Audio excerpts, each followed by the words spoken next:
Confucius, chapitre 10, page 58. 7. Durant les périodes d'abstinence, il porte la robe de purification. Celle-ci est en toile. Durant les périodes d'abstinence, il change son régime et à la maison, il occupe une autre place. 8. Même si le riz est fin, il ne se gave pas. Même si la viande est délicate, il ne se gave pas. Si les mets sont moisis ou rances, si le poisson est gâté et la viande avariée, il n'y touche pas.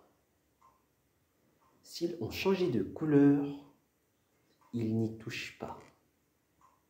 S'ils sentent mauvais, il n'y touche pas.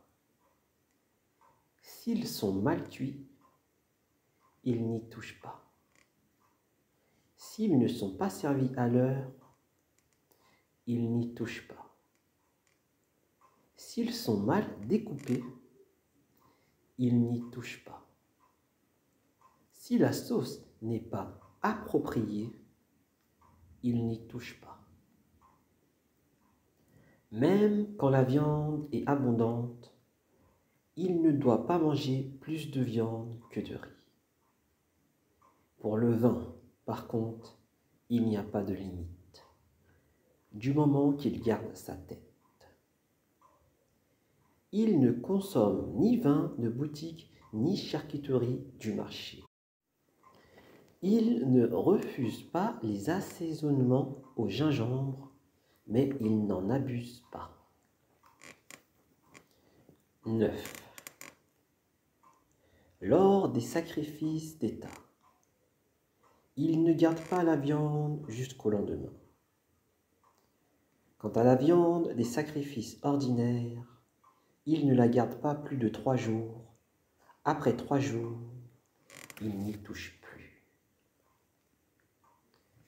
10. Il ne bavarde pas en mangeant. Il ne parle pas au lit. 11. Même s'il n'a que du riz grossier et un brouet de légumes, il récite ses prières avant le repas. Et il le fait dévotement.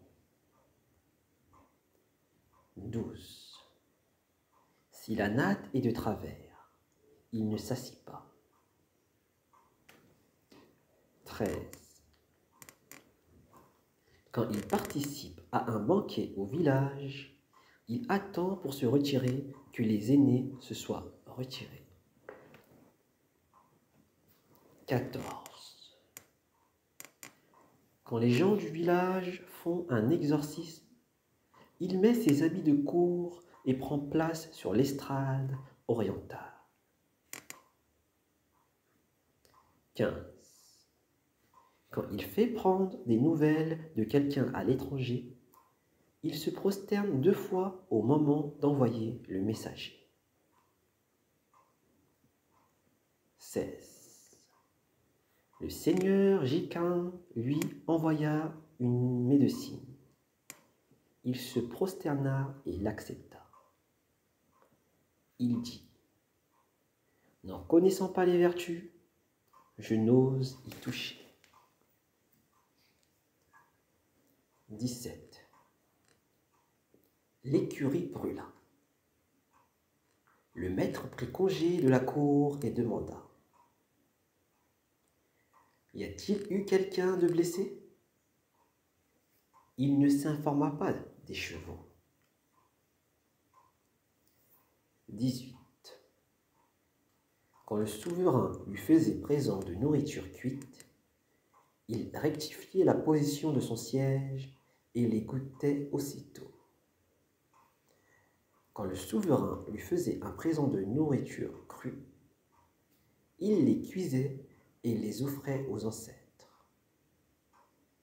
Quand le souverain lui présentait une tête de bétail, il l'élevait. Quand il était à la table du souverain et que le souverain faisait l'offrande avant le repas, il goûtait d'abord les plats. 19.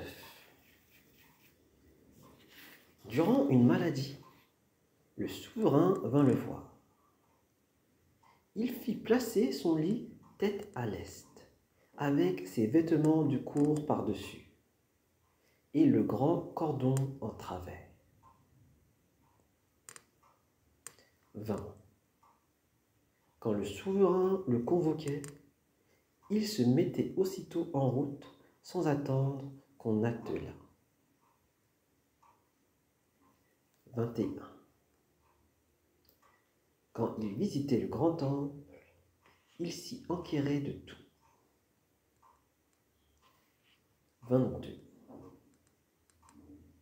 Un de ses amis mourut. Il n'y avait personne pour s'occuper des funérailles. Il dit : « Je m'en charge. » 23. Quand un ami lui faisait un cadeau, du moment que ce n'était pas de la viande pour le sacrifice aux ancêtres, il ne se prosternait pas, même s'il s'agissait d'une voiture ou de chevaux. 24. Au lit, il n'était pas raide comme un cadavre. Chez lui, il n'était pas raide comme un visiteur.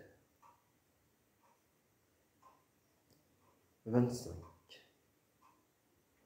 Chaque fois qu'il rencontrait une personne en train d'observer l'abstinence qui suit un décès, même s'il s'agissait de quelqu'un qu'il voyait tous les jours, il était bouleversé. Quand il rencontrait un homme en deuil ou un aveugle, même s'il était d'humble condition, il leur marquait son respect. Il s'inclinait du haut de son char pour quiconque portait une tunique funèbre, ne fût-il qu'un colporteur. Chaque fois qu'on lui servait un mets rare, son visage marquait de la confusion et il se levait pour remercier. Un orage soudain, une bourrasque violente affectait toujours son comportement. 26. Pour monter dans son char, il se tenait toujours bien droit et saisissait la main courante.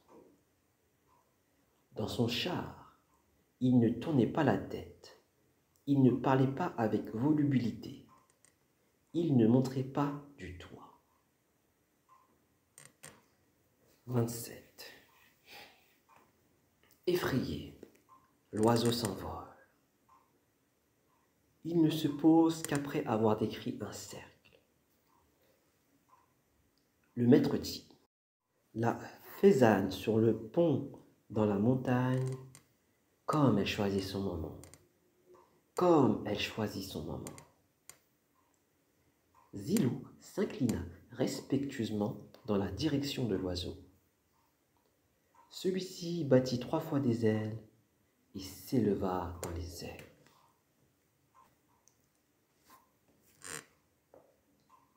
Chapitre 11. 1.